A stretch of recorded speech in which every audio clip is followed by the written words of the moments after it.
ये बैठिए ना बाबा, आप बैठिए, आज बैठिए। चलिएगा, विदाई होगा आपका। बैठिए। चलिए बैठिए, भाषण दे रहे बैठिए, हैं। बैठिए, बोलिए। आप बोलिए ना। आप कैसे बैठ के यहाँ फैसला कर सकते? जो नए प्रधानमंत्री हैं ये सीधा सामने मत्था टेक देते हैं। कहां गई 56 इंच की छाती? नमस्कार दोस्तों, आप देख रहे हैं द न्यूज जंक्शन, जहां खबर सिर्फ सुर्खियों में नहीं दिखाई जाती बल्कि उसके पीछे की पूरी तस्वीर आपके सामने रखी जाती है। आज की खबरें सीधे आपकी रोजमर्रा की जिंदगी से जुड़ी हुई हैं। सोचिए, जिस चीनी के बिना सुबह की चाय अधूरी लगती है, अगर उसी चीनी की कीमत लगातार बढ़ती जाए तो इसका असर सिर्फ आपके घर के बजट पर पड़ेगा या फिर आपकी सुबह की चाय से लेकर छोटी छोटी दुकानों की कमाई तक पूरी तस्वीर बदल जाएगी। और जब महंगाई का असर आम आदमी की जेब तक पहुंचता है तो उसके बाद सवाल सिर्फ कीमत का नहीं रहता, सवाल होता है कि आखिर आम आदमी इस बढ़ते बोझ को कब तक उठाएगा। आज हम इसी मुद्दे से जुड़ी कुछ तस्वीरें आपके सामने रखेंगे, फिर संसद के अंदर उठ रही आवाज को भी दिखाएंगे और हर खबर के बाद यह समझने की कोशिश करेंगे कि आखिर इसका आम आदमी और देश की राजनीति पर क्या असर पड़ सकता है।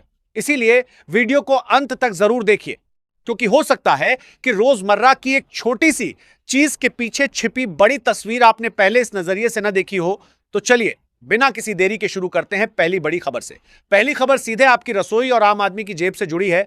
चीनी के बढ़ते दामों को लेकर सवाल लगातार उठ रहे हैं और सामने आए इस वीडियो में इसी मुद्दे को लेकर आम लोगों की परेशानी दिखाई गई है।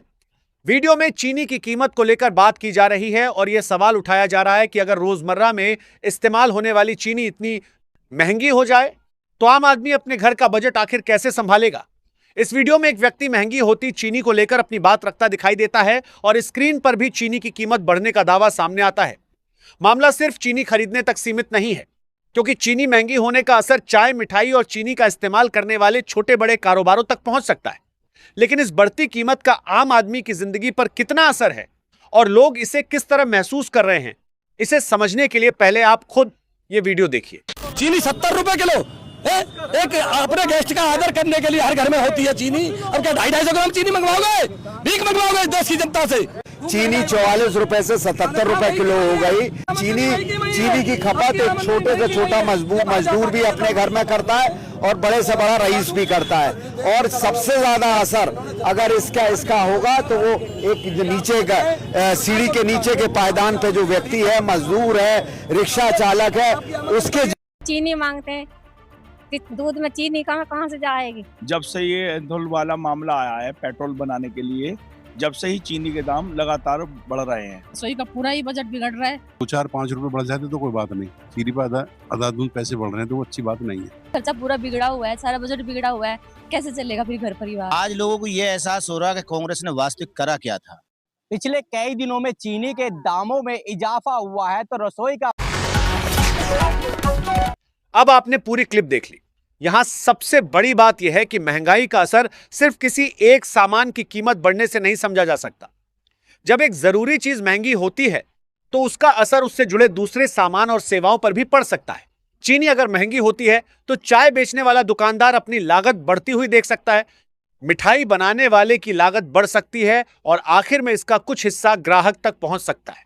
लेकिन यहां यह भी जरूरी है कि किसी वायरल वीडियो में दिखाई गई कीमत को पूरे देश की औसत कीमत मानने से पहले आधिकारिक आंकड़ों की जांच की जाए, क्योंकि अलग अलग शहरों और बाजारों में कीमत अलग हो सकती है। फिर भी आम आदमी के लिए मूल सवाल वही रहता है, अगर रोजमर्रा की जरूरतों की लागत बढ़ती जाती है तो उसकी आमदनी उसी अनुपात में बढ़ रही है या नहीं। और यहीं से हमारी दूसरी खबर जुड़ती है। दूसरी खबर में महंगी चीनी का सीधा असर चाय की दुकानों पर दिखाई देने का दावा किया गया है। चाय भारत में सिर्फ एक पेय नहीं है, बल्कि लाखों लोगों के लिए रोज की जरूरत और करोड़ों छोटे दुकानदारों के लिए कमाई का साधन भी है।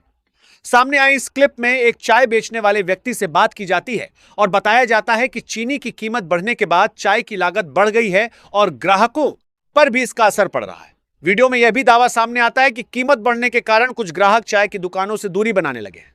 अब सवाल यह है कि जब चाय जैसी छोटी चीज भी महंगाई से प्रभावित होने लगे तो इसका सबसे ज्यादा असर किस पर पड़ेगा, ग्राहक पर, दुकानदार पर या दोनों पर? इस पूरे मामले को समझने के लिए पहले आप खुद यह वीडियो देखिए। अब आपने दूसरी क्लिप भी देख ली।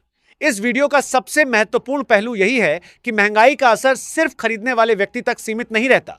अगर किसी दुकानदार की लागत बढ़ती है तो उसके बाती तक कान नहीं है और इस पर धार से बात पर देखाता है। अगर किसी दुकानदार की लागत बढ़ती है तो उसके बात के बाद दो देखा है कि सब में दूसरी दुकानदार की लागत बढ़ती है तो उसके बाद प्रदेश के बाद दूसरी क्लिप, बात प्रदेश के बाद दूसरी क्लिप बढ़ता है कि सब में बाती तक करने के लिए बात असर, बात प्रदेश के बाद दूसरी क्लिप भर देश के बाद।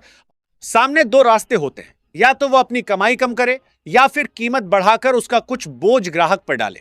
अगर कीमत बढ़ती है तो ग्राहक भी अपनी खपत कम कर सकता है, यानी एक छोटी सी कीमत वृद्धि का असर ग्राहक और छोटे दुकानदार दोनों पर पड़ दिया हो।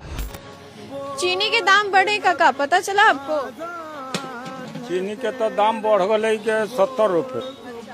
अब गहकी चाह नहीं पी रहा है, अब हम तो रेट बढ़ाएंगे। अगर चीनी का दाम बढ़ा है तो चाय का भी दाम बढ़ेगा। तब तक अपना गहकी कहते हैं कि हम पीबे नहीं करेंगे, तो गरीब कैसे जिएगा? त्योहार से पहले मार लग गई है ना, है ना? अब कैसे माने, अब चली है सरकार से, अब सरकार के यह नीति है। अब कितना दुकानदार बंद करेगा, लोग मिठाई वाला बंद करेगा। अच्छा, तो पहले यहाँ पे बहुत भीड़ लगा करती थी, लेकिन अब दाम बढ़ने की वजह से ये असर हो रहा है कि लोग कम हो रहा है कि गहकी नहीं आ रहा है कोई, इतना महंगा। सर आज लगभग होलसेल 64-65 रुपये भाव हो गया है, जो आज तक का रिकॉर्ड रह गया है। इतना भाव कभी भी किसी व्यापारी ने अपनी लाइफ में बढ़ते हुए नहीं देखा है। तो कितना लगभग बढ़ गया अगर हम बीते 15 दिनों 20 दिनों पहले से तुलना करें तो? सर लगभग 15 दिन में 20 रुपये किलो की तेजी है, जो कि आज तक का रिकॉर्ड है। और ये सुन रहे हैं अभी भी नहीं रुकने वाला है, लगभग ये 80 रुपये के आसपास जाके रुकेगा। ऐसा क्या कारण है जिसकी वजह से इतना ज़्यादा बढ़ गया दाम? एक्चुअली अगर व्यापार लाइन में देखा जाए तो हर व्यापारी कंफ्यूज है। अगर ऐसा रहता तो मतलब आज तक शक्कर में जो है मार्जिन बिल्कुल भी नहीं रहता, मतलब व्यापारी के पॉइंट से ना कस्टमर के पॉइंट से। बट अगर कोई भी इसको स्टॉक करता तो उसके हिसाब से ये सोना है आज के टाइम का। शक्कर सोना बन गई है, क्योंकि इतनी कमाई कभी भी किसी ने, कितना डिफरेंस कभी भी किसी ने नहीं देखा है। आमतौर पे शक्कर के स्टॉक नहीं करते लोग, कोई भी स्टॉक नहीं कर सकते। शक्कर का ज़्यादा स्टॉक करेंगे तो मौसम ऐसा है सर, इस समय नमी पकड़ती है शक्कर, तो अपने आप ही खराब होगा। हालांकि इस एक वीडियो के आधार पर पूरे देश में चाय की बिक्री गिरने का निष्कर्ष निकालना सही नहीं होगा, लेकिन यह क्लिप महंगाई के उस जमीनी असर की तरफ जरूर ध्यान खींचती है जिसे बड़े आंकड़ों के पीछे अक्सर समझना मुश्किल होता है। और अब बात करते हैं तीसरी खबर की, जो सीधे देश की संसद से जुड़ी है। संसद के अंदर एक सांसद जोरदार तरीके से अपनी बात रखते हुए दिखाई देते हैं और उनका अंदाज बताता है कि मामला बेहद गंभीर राजनीतिक बहस से जुड़ा हुआ है। वीडियो में सांसद सदन के अंदर अपनी बात जोरदार तरीके से रखते नजर देशियों के सांसद लागकर देश की संसद से जुड़ी है आते हैं और आसपास बैठे दूसरे सांसद भी इस पूरे घटनाक्रम को देखते हुए दिखाई देते हैं। संसद में जब इस तरह की तीखी बहस होती है तो सवाल सिर्फ इतना नहीं होता कि किस नेता ने कितनी जोर से बात कही, बल्कि सवाल यह होता है कि आखिर वो मुद्दा क्या है जिसे लेकर इतनी तीखी प्रतिक्रिया सामने आई। क्या यह मुद्दा सीधे जनता की परेशानियों से जुड़ा है? क्या सरकार की किसी नीति पर सवाल उठाया जा रहा है? और क्या इस बहस का असर आगे की राजनीति पर देखने को मिल सकता है? इन तमाम सवालों को समझने से पहले आप खुद संसद के अंदर की यह पूरी क्लिप देखिए। बैठिए ना बाबा, आप चलिएगा, विदाई होगा आपका। बैठिए, भाषण दे रहे हैं। आप बोलिए ना। आप कैसे बैठ के यहाँ फैसला कर सकते? आपको कौन अधिकार दिया है यहाँ फैसला करने का? चुनाव तो आप भी लड़ते हैं दिल्ली में। महाराष्ट्र के बारे में उन्होंने चर्चा नहीं की। 4 दिन पहले प्रधानमंत्री ने कहा 70,000 करोड़ का घोटाला हुआ और सबको वॉशिंग मशीन में डाल के बाहर निकाल लिया। अरे वाह भाई वाह, भ्रष्टाचार की परिभाषा कर रहे हैं और देश देख रहा है। आपको भी गृह मंत्री जी, पूरा देश देख रहा है कि कौन से भ्रष्टाचार की आप व्याख्या कर रहे हैं और कौन सा भ्रष्टाचार पर आप नियंत्रण करना चाहते हैं। इसी को लोकतंत्र कहते हैं। ऐसे ही लोकतंत्र को आप चलाना चाहते हैं। सभापति महोदय, लोकतंत्र चलता है लोकलाज से, और इस सरकार ने सारे लोकलाज को ताखे पर रख दिया और डुबो के इस दिल्ली में शासन करना चाहते हैं।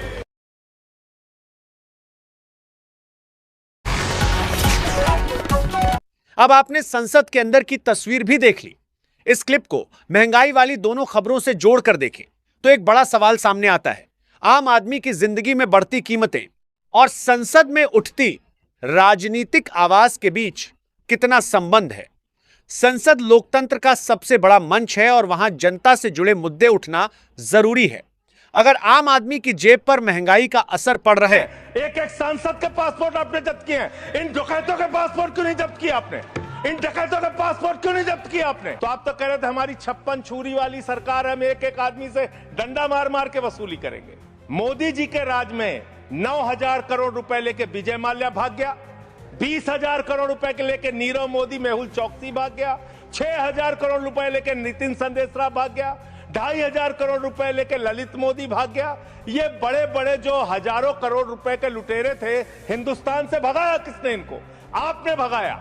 आप पैसा ले लेके इन लोगों का बड़ा बड़ा कर्जा माफ करवा रहे हो। आपने एक ही खाली कंपनी का नाम लूंगा, 1,500 करोड़ रुपए का चंदा भारतीय जनता पार्टी को टाटा से इलेक्टोरल बॉन्ड और बाकी चीजों के नाम पे आपको मिले हैं। मुझे तो समझ में नहीं आता, जैसे अडानी का नाम लो पूरी की पूरी भाजपा खड़ी हो जाती है, 440 बार तक करंट लग जाता है। यही विषय है कि देश को बर्बाद किया है तुमने, कर्जा दे दे के अपने दोस्तों को भगाया है। इसलिए आपको देश की अर्थव्यवस्था को ठीक करने का आपकी मंशा नहीं है कि आपने करीब करीब 70% कर्जा 5,44,000 करोड़ में से मात्र 1,60,000 करोड़ रुपए आपने कर्जा वसूला और बाकी सब का सब आपने माफ कर दिया। ये तो बड़ी अच्छी स्कीम है आपकी, बहुत अच्छी स्कीम है। यही स्कीम आप किसानों के लिए लाइए, यही स्कीम आप मजदूरों के लिए लाइए, रेहड़ी पटरी वालों के लिए लाइए, छात्रों के लिए लाइए, छोटे दुकानदारों के लिए लाइए और कहिए कि अगर 1 लाख रुपए किसी किसान का बाकी रहेगा, 30,000 रुपए दे दे, उसका बाकी कर्जा माफ। कहिए कि अगर 1 करोड़ रुपए किसी दुकानदार का, छोटे व्यापारी का माफ रहेगा, बकाया रहेगा, उससे 30 लाख रुपए लेके 70 लाख रुपए माफ। क्योंकि यही काम तो किया है आपने। आंकड़े पढ़ रहा हूं मान्यवर, ध्यान से पूरे देश को सुनना चाहिए क्या है आपकी असलियत। आपने भूषण स्टील का 54,000 करोड़ रुपए कर्जा बकाया था, 42,000 करोड़ रुपए आपने वसूला, 23% आपने माफ किया। एसआर का, भूषण स्टील का 57,000 करोड़ रुपए बकाया था, 35,000 करोड़ वसूला, 38% आपने माफ किया। 8,000